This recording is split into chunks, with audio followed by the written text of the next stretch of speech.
All right, welcome back to the Elias Macko Show and the third hour of the program. We begin this hour by taking a look at what happened in this country on election night. Mark Carney's Liberals sitting at 168 seats. That's good for a minority government. There is some sort of pathway here, depending on how these last votes that need to be tallied, right? Some close races. There's a chance they could get to a majority level, but right now, calling it as a minority here over at CTV News. Big gains in Quebec, by the way. The Bloc losing 10 seats in this province because of that. Let's talk with a couple of gentlemen about the election results. Let me bring Anthony Koch onto the program. He's a former national spokesperson for Conservative leader Pierre Poilievre, current managing principal at AK Strategies. Anthony, welcome to the program. Thanks for having me on. And Jonathan Kalles is with us. He's vice president at McMillan Vantage, a national public affairs firm, former advisor to Prime Minister Justin Trudeau. Jonathan, welcome back as well. Good morning, guys. Okay, guys, let's get to it. And you know what? I'm going to start off with some hot takes that I saw on Twitter, and one from our panelists here. Anthony, I want to start with you. Here's what you tweeted, okay? And I'd love you to expand on this. You write, in many respects, this is the worst possible result. A de facto Liberal majority reliant on a greatly reduced but ideologically radical NDP caucus. Anyone who is hoping for a return to the center is going to be very disappointed. Tell me more about this. Expand on this thought. Yeah, so regardless of how the final ballots sort of come in, it's very clear. To put it for everybody, you need 172 seats in the current configuration in order to have a majority government in Canada. The Liberals are sitting pretty right now at about 168. Now, that might change a little bit in one direction or another, but I don't think it's going to be enough such that they're going to actually be able to cross that line. And there's 7 NDP electeds now. What does that mean? Especially after Jagmeet Singh announced that he's resigning yesterday, it means this is a party that has no leader, no money, and most importantly, the third and final one, no official party status. So they're in absolutely no interest in having any election anytime soon. But we still have to recognize that the 7 NDP caucus members who remain are among the most left-wing and ideologically dedicated members of that caucus. So if the Liberals would have gotten a clear majority mandate, a lot of people were hoping Mark Carney, because of his professional experience in one way or another, to sort of steer the Liberal Party more in a Paul Martin, Jean Chrétien, centrist-esque sort of direction. I think are going to be extraordinarily disappointed because this government's going to have to keep in mind the need to maintain the support in one way or another of those 7 NDP MPs or the Bloc Québécois. So it's a stable-ish minority government that can probably function as a de facto majority, but not without giving some ideological concessions to people that I think are beyond the pale for your typical Canadian. And I've been very clear. I want to get back to the center in this country. Jonathan, I wonder your thoughts on what Anthony had to say here and how perhaps the results from last night get us further from the center. What say you? It's kind of funny. It's making me laugh because I never thought I would have heard Anthony say that Mark Carney was going to bring the party to the center, much more in the Paul Martin vein. I don't think he said that over the last 37 days. He was saying he's just like Justin Trudeau. But I appreciate that he's now considered that he is different than Justin Trudeau and will bring it to the center. I agree with him, his analysis of the NDP caucus. I think what's left, the ragtag 7 MPs, are mostly the most radicalized members of that caucus.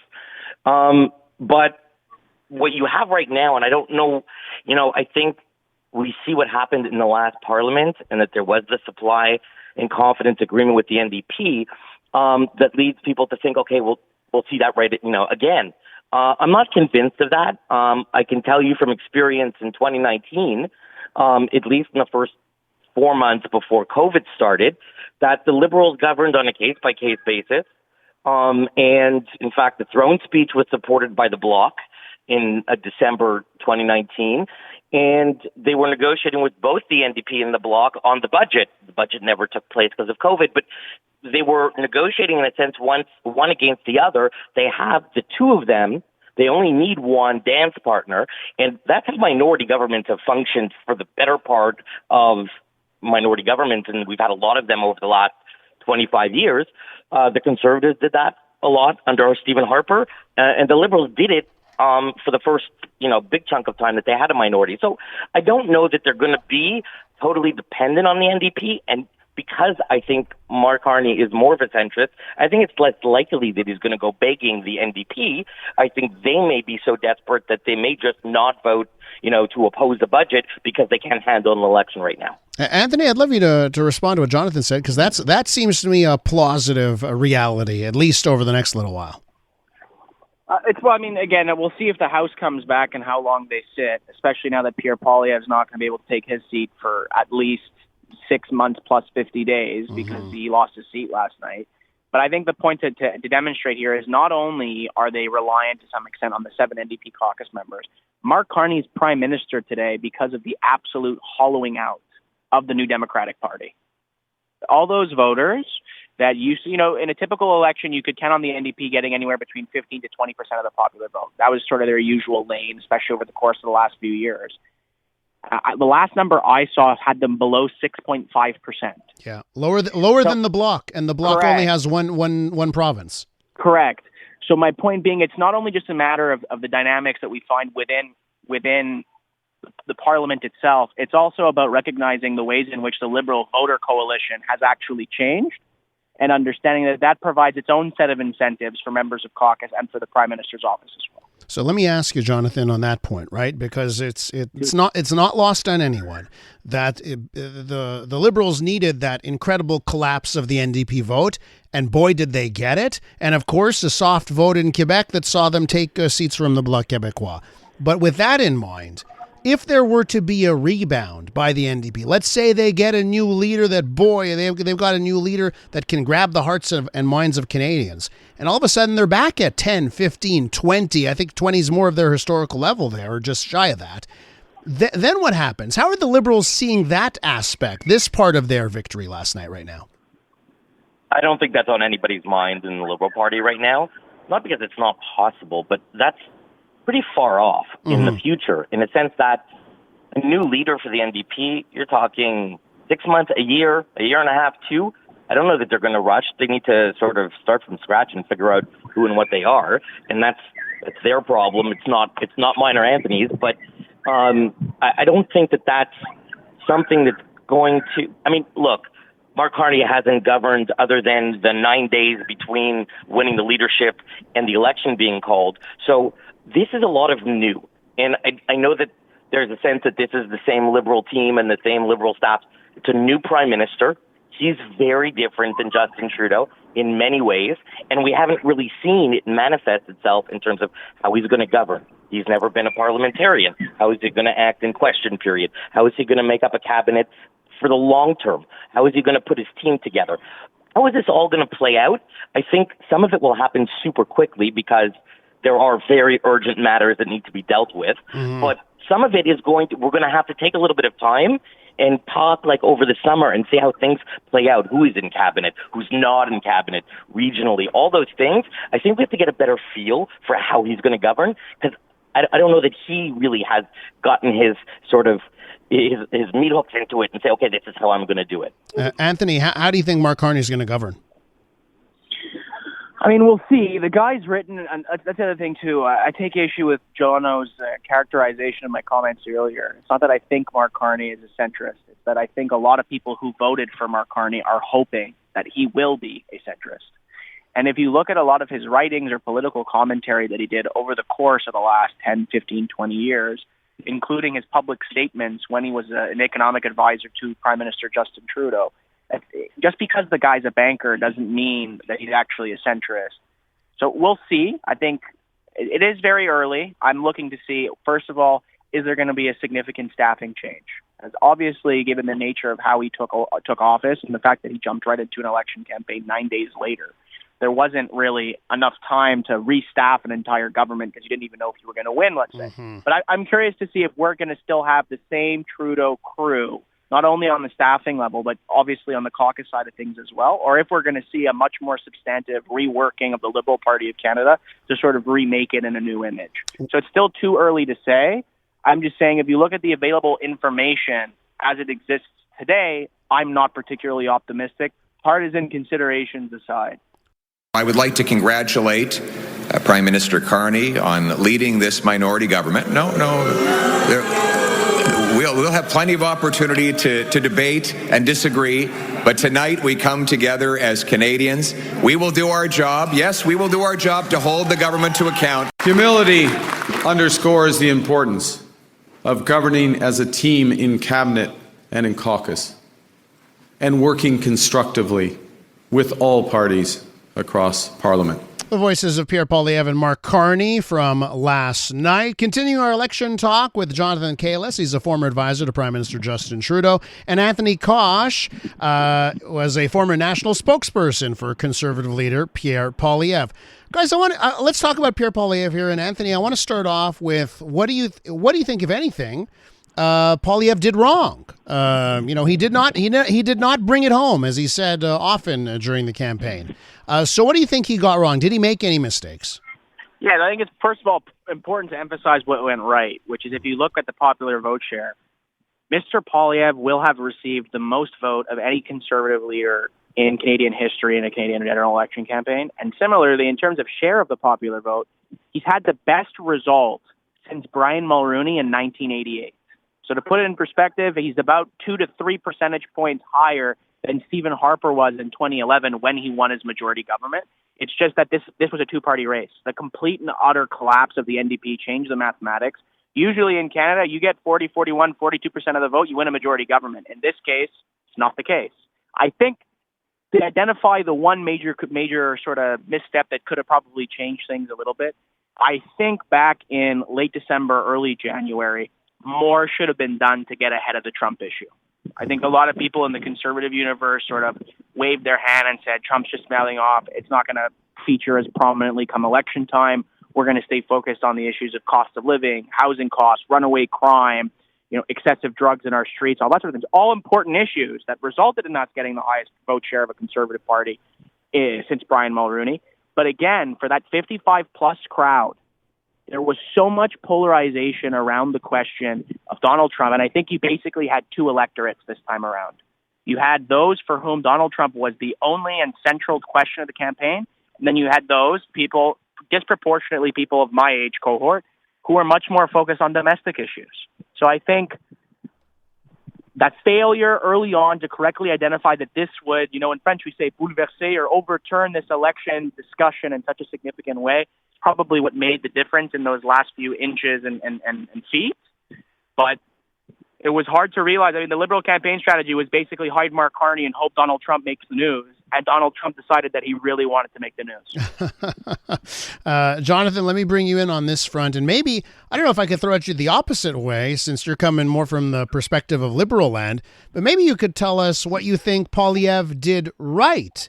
It is not lost on me that he did quite well amongst the working class.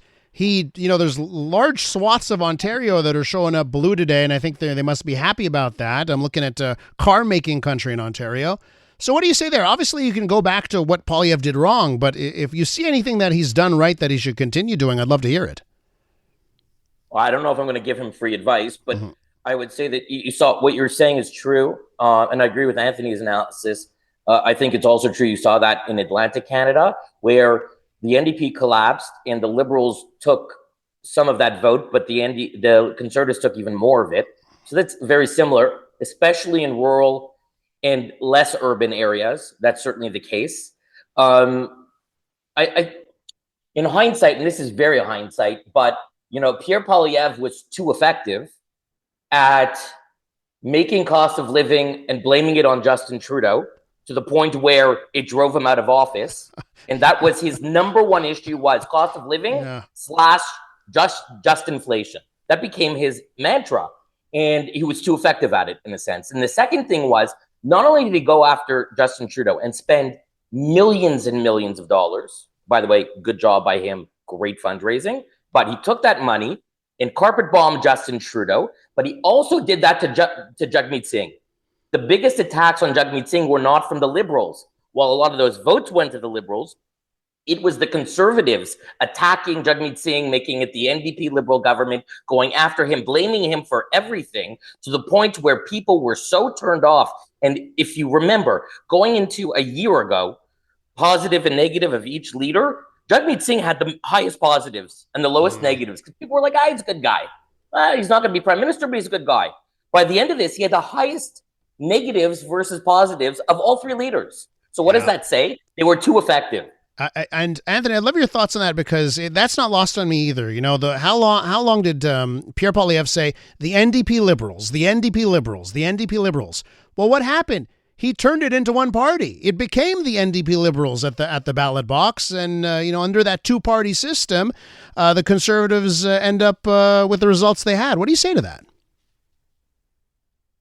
Also did a lot of job and work to make sure that people associated the two parties as being one and the same. And I mean, even during this election campaign, he basically took credit for destroying his own party and said, I know we're going to get torched in the election results, but I did what I had to do to prevent a Conservative government. So he himself satisfied that. I do agree, though, that in general, Conservatives attacking the NDP, it paid some dividends on Vancouver Island and in large swaths of British Columbia where we've had some gains. But in general, I always say this, the NDP should never attack the Conservatives, and the Conservatives should never attack the NDP. A strong NDP is good for the Conservative Party of Canada, and a weak Liberal Party is good for the New Democratic Party. And yet, it's like, for ideological reasons, we can't help but attack each other. But I think the most important point that Jono brings up is that the Conservative machine was a fine-tuned weapon designed specifically for one man, and that man was Justin Trudeau. And then the second he was removed from stage left, I think Conservatives significantly overestimated how much of our popularity was due to people liking us, and significantly underestimated how much of it was due to people just really, really not liking Justin Trudeau. Totally agree. And the second that he sort of exited stage left and they brought in a new shiny face who wasn't Justin Trudeau, a lot of what I call embarrassed Liberals were no longer embarrassed to be Liberals anymore. So there's a couple of factors that go into that, but I think that's a big part of it. Here's one thing I want to throw at the both of you, and it comes from listeners. This morning, I received a lot of notes from listeners saying, I wish, then they want to go back in time with the time machine, and they want Jean Charest as the Conservative leader still. And they say, you know what, if Charest was the leader, he would have won last night. So I just heard you, Anthony. I'm going to give you your time right now, and I'll also get Jonathan's take on that. Yeah, I'm leaving it to Anthony. Yeah. no disrespect to the wonderful people who I love that listen to CJD, but disproportionately people who still remember the Jean Charest of 1995, because we're Anglo-Montrealers that have a very unique and distinct perspective on things in this country. But I would just say, with somebody who's lived across this country and who's been steeped in the conservative world for a very long time, Jean Charest would not have won this election. And in matter of fact, he would have done worse than Pierre Poilievre did for reasons that are altogether. Jean Charest has a sort of unique resonance in Anglo-Montreal that he is unable and incapable of recreating anywhere else in the country. So I don't think it's particularly helpful. There's a lot of things that Conservatives did wrong that could have been done better, that could have maybe changed this result. Maybe Donald Trump shuts his mouth, but that's probably too much to ask. But the idea that Jean Charest would be triumphantly standing this morning, elected to a majority government, I think is wishful thinking at best and delusion at worst. And Jonathan, to wrap up here, your thoughts on that part of thing and, the alternate reality of someone else leading the party and where the Conservatives go from here, of course, because Poilievre did lose his seat. And there is some small talk that maybe the Conservatives should think of a new leader. Well, wrap us up here. I still need to get my head around a lot of this election. The Conservatives did well at the Liberals' expense in a lot of southwestern Ontario, okay? But the Liberals won in Carleton. The Liberals won in Trois-Rivières and Beauport-les-Melus. And I can tell you, because I was there yesterday in the war room in Quebec for a few minutes, those weren't even on our list of, realistic targets. And we won both of those. And, three-way splits, all of that I'm still trying to get my head around what exactly happened, because there's micro analysis in each of these sub-regions that don't apply elsewhere in the country. In Correct. Calgary, we won one in one part of Calgary, but lost George Chahal, who had been the incumbent. There's a lot I need to figure out why one place we won and one place the Conservatives won. We'll leave it there. Jonathan and Anthony, thank you so much for coming on this morning. Appreciate it. Thank you. Jonathan Kalles, Vice President at McMillan Vantage, and Anthony Koch is the Managing Principal at AK Strategies.